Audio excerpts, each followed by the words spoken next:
Maganda ang view ng kadagatan. So, kailangan natin mag-beach kasi kailangan natin maglanghap ng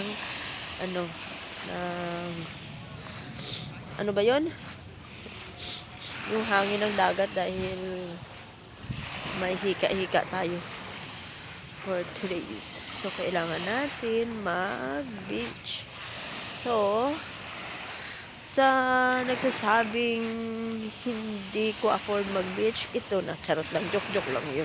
Siyempre, sa mga may malinaw talaga. So, maya lamang ay tayo ay maglalangoy. Ay, baka mabasa tayo. Siyempre, magpapalayo tayo konti. Ganun talaga.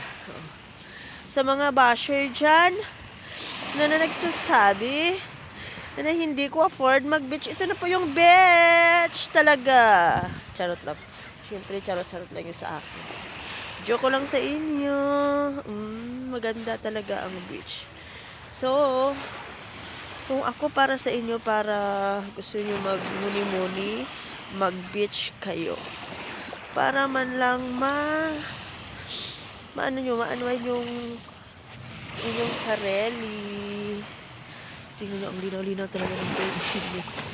O, diba? Ang ganda.